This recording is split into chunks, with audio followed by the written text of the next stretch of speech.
Hey everybody, Alex from SeemsGoodMagic.com here, and we're back doing another Ixalan Intermediate Swiss Draft League. Alright, rare Regisar Alpha. Gonna take it. It's 2-color, but it's a very powerful card. And there's really nothing else in here that's even kind of close. I guess the next pick is like Dark Nourishment, which has proven itself to be pretty good in the format, despite being 5 mana. Can burn face, you can kill people with it. But let's take Regisar Alpha and hopefully make it work. Captain Lannery Storm. Well, that's actually a fine pickup. It's not a dinosaur, but it does ramp, potentially. Otherwise, there's a Lightning Rig Crew. And not much else we care about. Alright, Captain Lannery Storm. Maybe we'll be able to make a deck of all rares. That would be cool.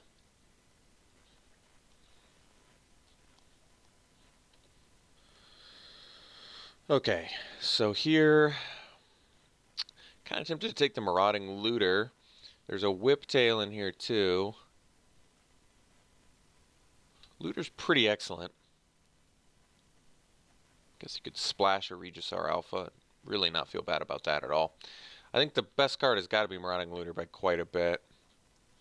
Like I said, there's a Whiptail, which technically has synergy with Regisar Alpha, but Alpha is kind of just a bomb on its own, I guess. And Looter is significantly better than Whiptail, I think. This raid ability is quite strong. Okay. Well, there's a Verdant Sun's Avatar, big fat fatty. There's a Fiery Cannonade too, though, and actually, why do I always get excited about this card? It never plays like I want it to.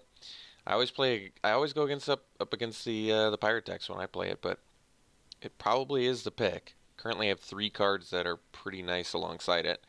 Otherwise, there's a Sailor of Means sticking with the Marauding Looter. It also ramps into our Regisar Alpha. And ramps and fixes for our Regisar Alpha. Otherwise, there's an Opt as well, but I think we'll take the Cannonade. Just hope that it works one of these days. Yeah, I don't know if I want to go the 7-drop fatty deck. That has not proven itself to be all that good in this format. So now we can take Raptor Hatchling, which is just good in general. Actually fine with Fiery Cannonade too. Taking it over a Raptor and a Whiptail, and I guess Dive Down is actually pretty good, but not as good as Hatchling, I don't think. Okay, here I think it's a pretty easy Siren Lookout over the Nest Robber. Lookout's pretty awesome. Flies, explores, is a pirate. All good things.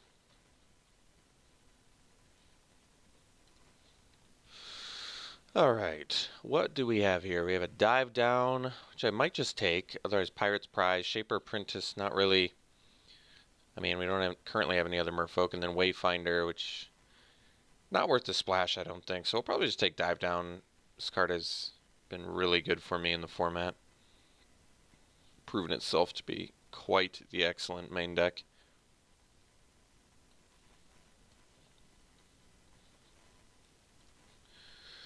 Alright, this is a good opportunity to pick up the Sailor of Means.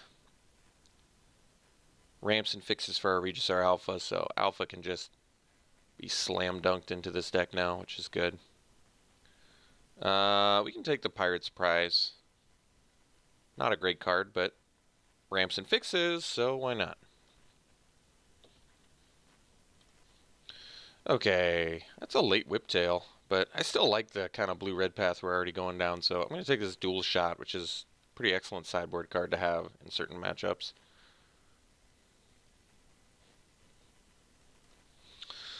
Okay, so still have yet to see favorable winds kind of see any sort of play, but I guess we'll take Cancel.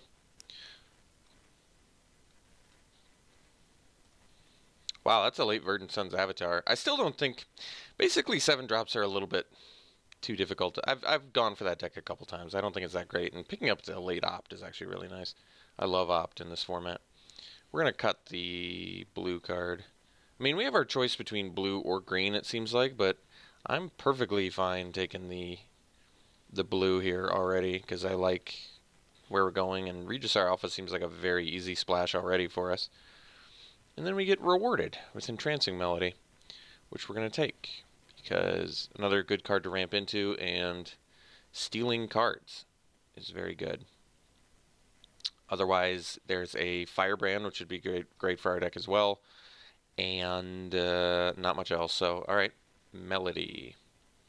Most of the time, I would imagine this is like a 6-drop, probably. Okay, now we probably just take Bonded Horncrest. I'm a big fan of this card in general. It's just a very efficient beater. And pretty awesome with Regisaur Alpha too, since it is in fact a dinosaur. Otherwise, Siren's Ruse probably wheels, and I would play it. We have enough. Well, we can find some more. I mean, we're in pirate colors, so I think Siren's Ruse is going to be pretty good. And it's even kind of cool with Alpha. Just make a little 3/3, but you don't get to draw a card. It's still probably fine. We're going to take the Horncrest.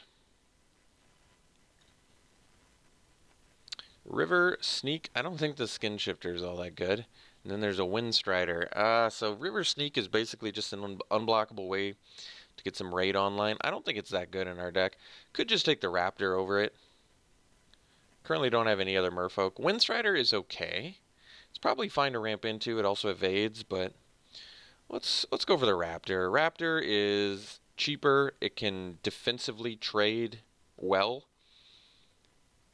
So to me, that seems fine. Otherwise, we could splash for Pious Interdiction. You know, I'm not completely opposed to that. What do we have for Treasure Generation? 1, 2, 3 cards currently. We don't have much in terms of removal. I might be okay splashing Pious Interdiction, actually. Let's consider it. Another Verdant Sun's Avatar, you say, huh? Alright, so now there's One with the Wind, Depths of Desire, and Unfriendly Fire. We probably take the Depths. Unfriendly Fire kills, but Depths lets us... Just more Treasure Generation seems good for us. Good with Captain Lannery. Good for splashing cards. Good tempo. Good against One with the Wind. Good against Mark of the Vampire. We'll take it. So another crack at Windstrider, which I'm fine with actually. If we get enough instant speed spells like Cancel, Depths, Opt, Dive Down, those Fiery Cannonade, those are all good cards to have alongside Windstrider. Because then your options kind of go up. I don't think we're going to splash for Boneyard Parlay. That's a little bit too ambitious. Another Depths of Desire, or the Water Trap Weaver. Weaver's pretty excellent. I love what it can do tempo-wise.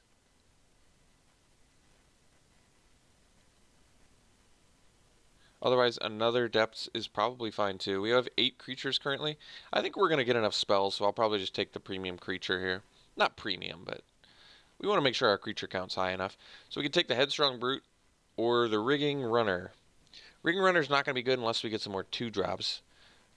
But it can be pretty good. We probably want to lower the curve quite a bit. We're going to speculatively take Rigging Runner, assuming we're going to find some more cheap dudes to play alongside it. Alright, Windstrider, number 2. I guess we'll take Hijack maybe for sideboard. Could take the Prying Blade. Not going to take the Favorable Winds, though. We'll take the Hijack.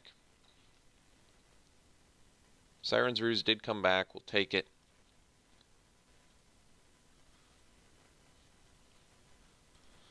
I guess we'll take the Keeper. So I'm already on the fence with playing Pirate's Prize, Cancel, Keeper.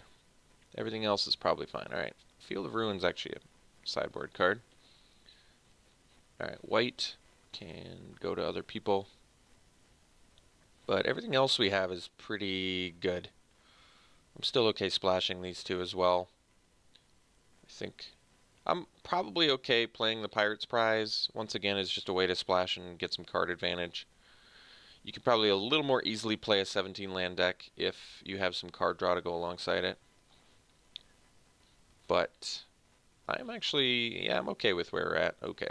Herald of Secret Streams. I don't know if we have any synergies with it, sadly. Yeah, it doesn't look like that we do here. Otherwise, we take the Run Aground, which is a card I love quite a bit. And there's a Buccaneer as well, which has some explore capabilities here. I think we'll probably take the Run Aground. Just a good tempo card. Hopefully wheel the Buccaneer. We'll see if it happens. Another Horncrest? Yeah, we're going to take that. Rootbound Crag, it's funny because it's actually good for our deck, but I like Bonded Horncrest as a win condition too much, even more than the Fire Cannon Blast and the Run Aground and the Depths, yeah. 4 mana 5/5s are the real deal.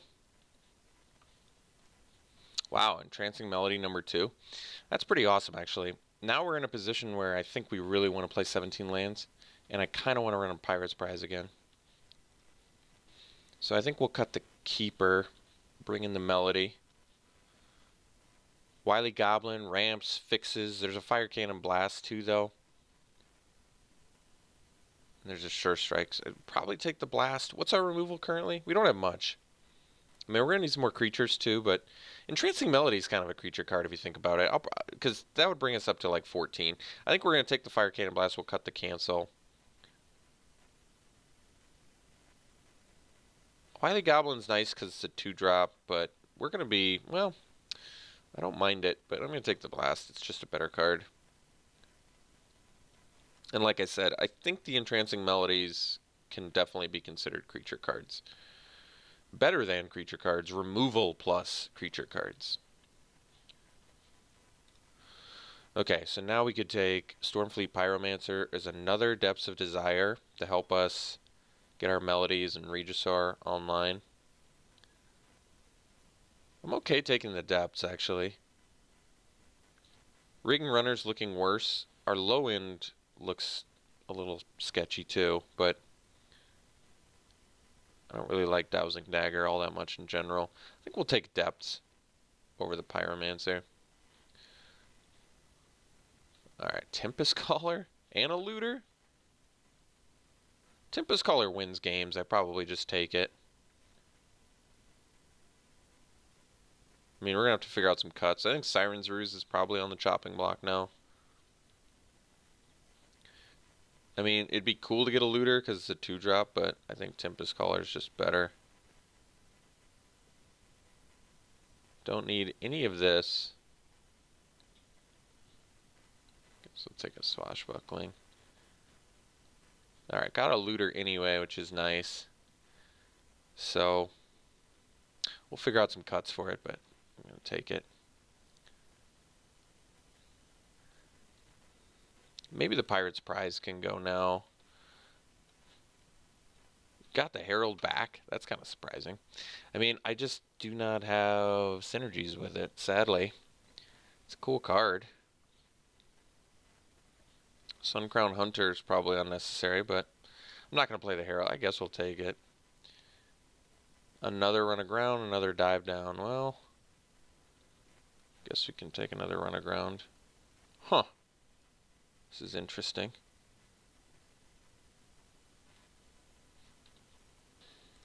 Just all the Depths of Desire. That's kind of crazy. And we got the Wily Goblin back, which is pretty sweet. Alright, so we got ourselves a pretty cool deck here.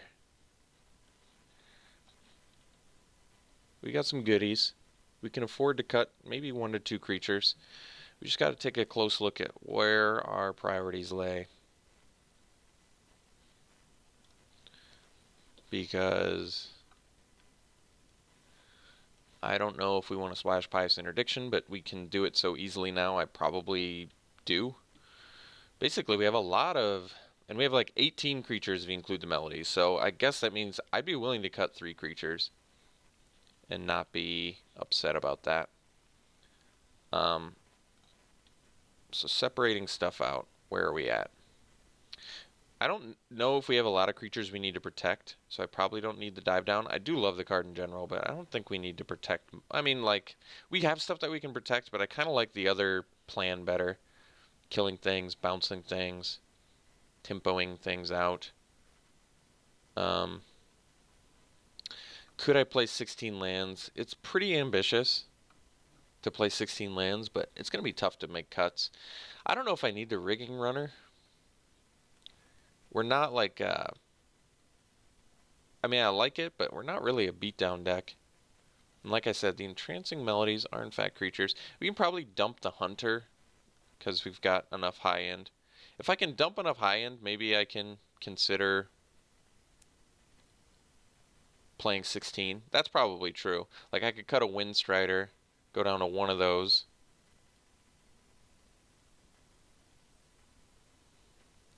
Yeah, this is probably okay. I mean, you could play Entrancing Melody as a 5-drop, steal some.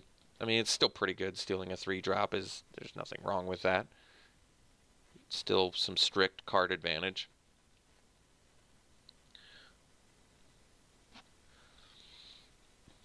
The thing about 16 lands is, well, how many treasure generators do we have? We have quite a few.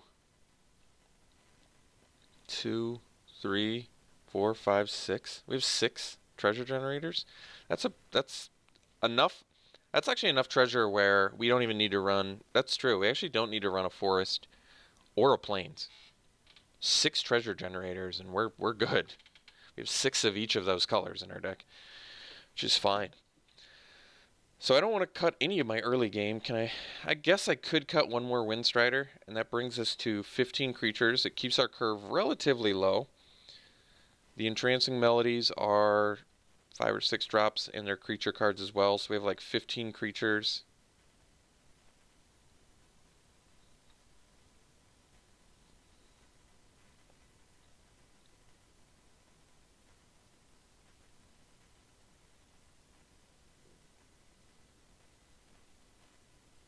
Yeah, this seems fine to me, actually.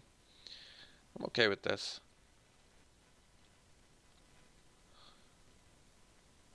Pretty color intensive, I guess, but once again, we don't need to run any green or white. So why don't we see where we're at here? 8/8. Make sure we have both. Yeah, because we need the double red on turn 2. We need, well, we need the double blue at some point, but we have treasures to help supplement there. I think we'll do 8/8. We need both colors pretty bad. This deck's interesting. I don't know how successful we'll be with it yet, but at least we have some cool sideboard options too. So, all right, here you have it. Blue red, splash white, splash green, double entrancing melody. This is a cool deck. All right, we'll run it like this. We'll see you around 1.